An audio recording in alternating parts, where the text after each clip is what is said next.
Hey guys, I thought I'd give an analysis of a swing here. Many of you have asked for some tips on how to diagnose using gears.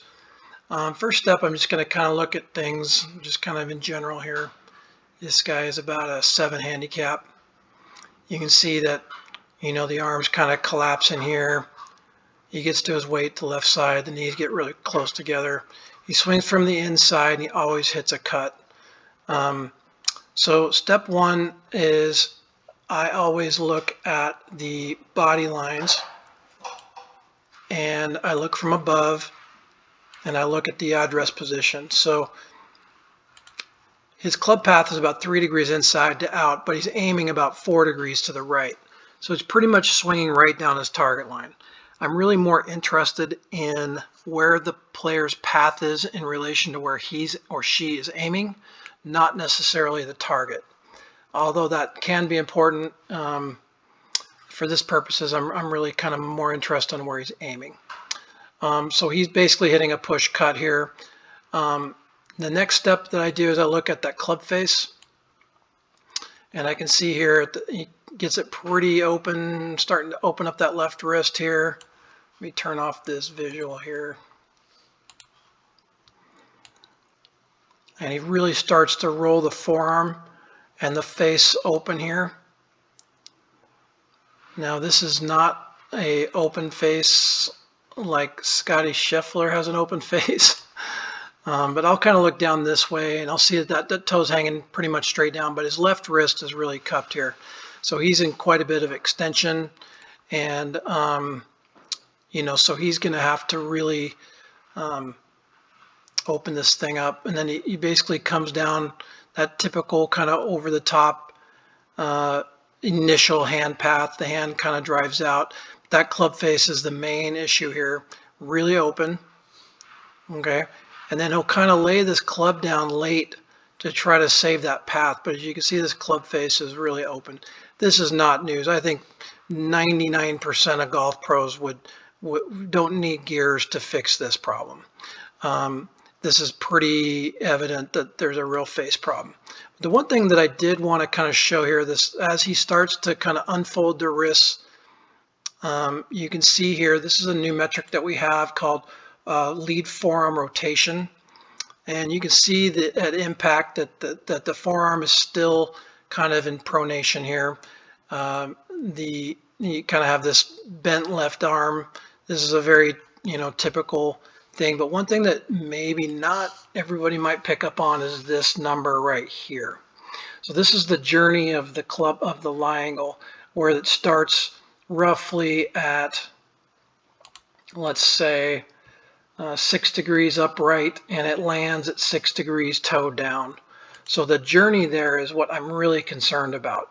Not so much the end, although that is troubling, but I am worried about the journey here. So that's a big number right there. So his hands really kind of move up. We're going to see a very, very high closure rate. Whenever you see a player with the face this open, they're going to have to roll the club and they're going to have to raise the handle quite a bit to do that. And that's kind of why we're seeing this toe dig.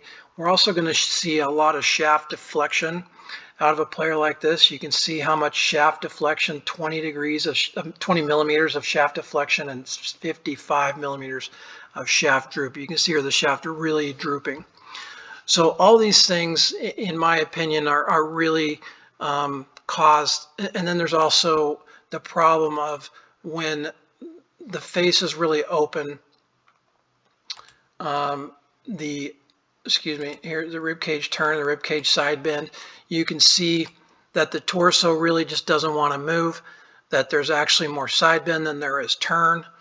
It's just basically a car crash at impact. You can see that the shoulders are aimed way to the right. You can look at that from the body lines. That's the projection angle of like the shoulder, in between the shoulder blades. And you see that the rib cage is really not even opening at all, or hardly at all. So I call this basically all a result of the club being really open. So as he's coming down, he has to basically stall out to flip the club closed as much as he can at a very high closure rate.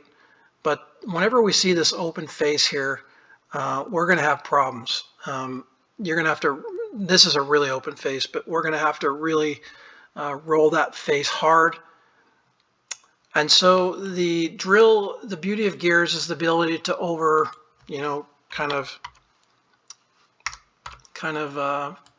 show before and afters. And let's see here. So I kind of got one where we slowed him way down. Let's see here. Man, I'm going to turn some of these visuals off so you can kind of see what's going on here. So the main thing I worked on, and again, I think, any golf pro worth his salt or her salt is going to really work on this club face angle. But this is the beauty of gears, and this guy, this was a really beautiful visual for him to be able to see. So we really worked on getting that club face a little bit better on that downswing. The club's still a little behind his hands for my liking, but there are tour players that do this. So, and then you can see if we kind of like shorten the swing up a little bit, and let's see here. He's feeling like he can't really roll the club face open. So that's what the drill that we gave him, and that's kind of shortening him up here. So now we're going to take him to mid down. And that's the before and after there. Let's turn these off for a moment. I just want to kind of show you how much that fixing that club face really matters. You can really see that. So we got the hand path much closer to his leg.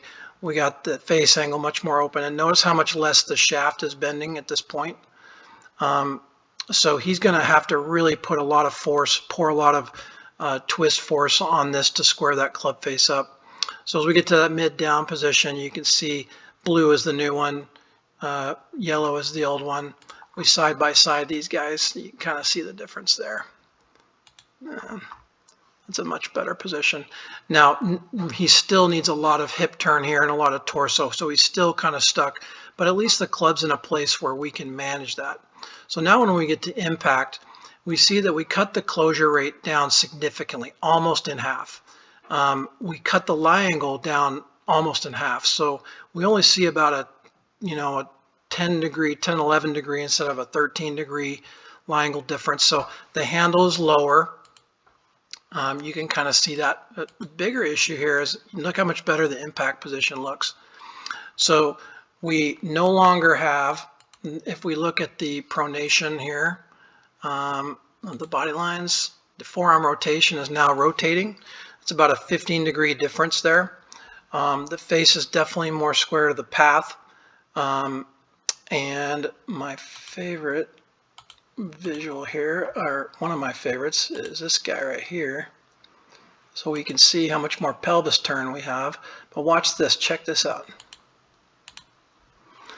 So we doubled the amount of rotation of the torso here, which I'm really happy with. So not only did we create a lot more space, and he didn't try to open up more, he just kept that wrist from opening. You can see how much the body is affected by how the wrist angles and how the club is coming in. I also want to kind of show you that the club basically cut in half, the shaft deflection cut in half. And the droop came down a little bit, but he still got this number right here is what's causing that droop. So I really want to kind of clean that up and get that down a little bit more.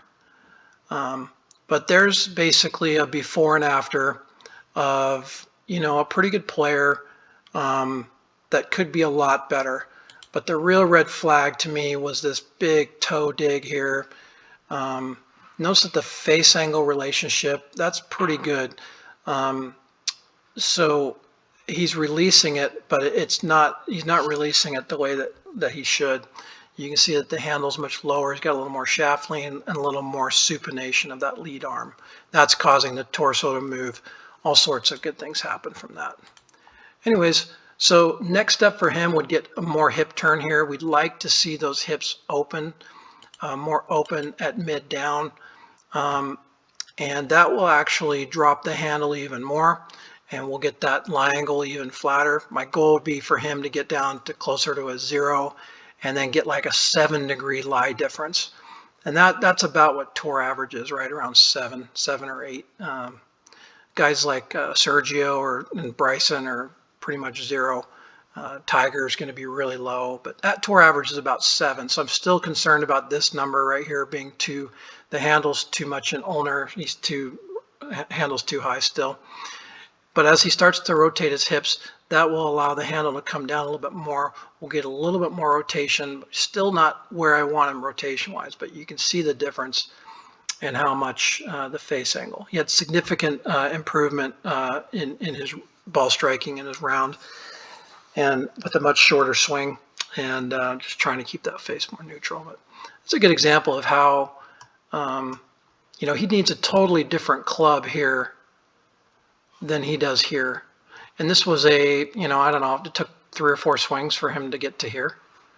And that totally changed the club delivery and what kind of golf club he would need. So this is the beauty of gears and how we don't just do body, we do body and club. And you can see what the club is doing from the body movement. And that's just such an important factor that we cannot sacrifice that information. We have to get that. We have to be able to have both to answer all these important questions. Anyways, this was a really fun lesson, a good success story, and still room for some improvement, and look forward to seeing it. Anyways, there you go.